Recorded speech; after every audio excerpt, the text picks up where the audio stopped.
And Jeremy, this gets straight to an incredible body of reporting, largely from New York Times reporters, Sue and yourself and Jim Rutenberg, about the catch and kill scheme, which was never in dispute. I mean, a federal judge co-signed all the facts around the sentencing of Michael Cohen in 2018. Donald Trump was described as individual one, I think, over 20 times. It was disputed inside Maine DOJ, and Bill Barr and his team tried to minimize the mentions of individual one, and I think there was some back and forth about how much his role would be described. But at the end of the day, even with Bill Barr as Attorney General, Donald Trump is an unindicted co-conspirator in Michael Cohen's sentencing documents, and those are facts that it appears many of those facts could be admitted in this trial. Right, Nicole, and through that and Alvin Bragg's indictment, we know an awful lot about the catch and kill scheme at the National Enquirer. And this wouldn't be, interestingly enough, the first time the National Enquirer has put its finger on the scale in presidential politics. Back in 2008, the Enquirer was the one that broke the story about John Edwards and his affair and the child out of wedlock that he had.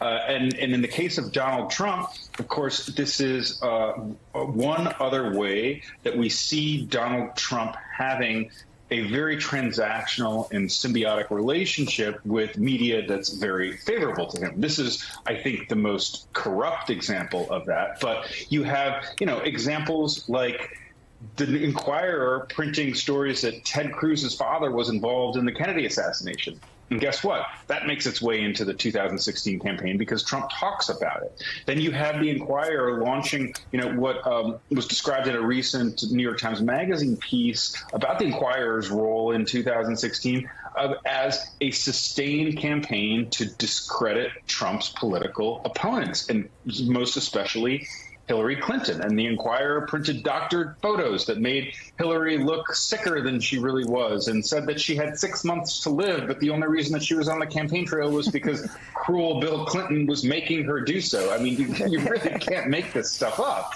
But the Enquirer played a bigger role, and, for journalists, myself included, and who often wrote the Enquirer off as kind of this, this silly tabloid farce, it does have occasionally measurable impacts on presidential politics. And this trial, I think, is really bringing that to light. I mean, I may be dating myself, but I saw the National Enquirer every time my mom went to check out of the grocery store. It was sort of, I mean, usually visible. Michael Steele, you have Michael Cohen on this weekend. I think you're the only live interview with Michael Cohen before the trial. Congratulations on that.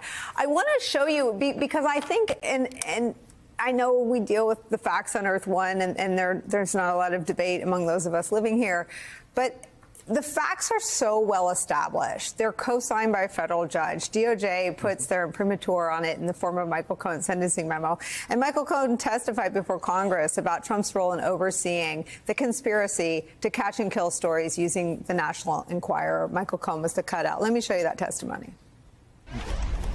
In 2016, prior to the election, I was contacted by Keith Davidson, who is the attorney, or was the attorney for Miss Clifford, for Stormy Daniels. And after several rounds of conversations with him about purchasing her life rights for $130,000, what I did each and every time is go straight into Mr. Trump's office and discuss the issue with him. When it was ultimately determined, and this was days before the election, that Mr. Trump was going to pay the $130,000. In the office with me was Alan Weisselberg, the chief financial officer of the Trump Organization. He acknowledged to Alan that he was going to pay the $130,000, and that Alan and I should go back to his office and figure out how to do it. Now, Michael, there are tapes of that as well. We played some of them in the walk-up to the beginning of this trial. But these are the facts, and it'll be fascinating to see what sort of defense Trump mounts. Well, I think the defense, and this is something that Michael talked about on our show the weekend, is the idea that the effort to discredit, the effort to level up the fact that he, had lied. But who did he lie for? He lied for Donald Trump. It wasn't like he lied to protect himself per se. He lied to cover for Trump. And then got caught and then paid the price for that and went to jail for that. And I think that that's the hook that Trump and his team want this jury to be mindful of at every stage of this process, but especially when Cohen himself testifies. But Judge Merchan and others have already cleared the decks, if you will, saying, yeah, but what he's saying about this is true. It's credible. And that's enough to get in front of the jury as well. And that's the sort of yin and yang I think you're going to see play out, particularly with Stormy Daniels and Michael Cohen's testimony, because it is damning. They were the direct actors who acted on behalf of the man, received the money to keep the mouth shut, right? To keep quiet, paid the money to keep the mouth shut. And at the center of both of those actions was one person, Donald Trump. And so how else would they know? Why else would they do what they have done? Michael Cohen is not going to go out and take out a $130,000 mortgage on his home if he ain't getting the money back. If he wasn't assured that he was going to get repaid. If he wasn't assured of what the money was needed for, right?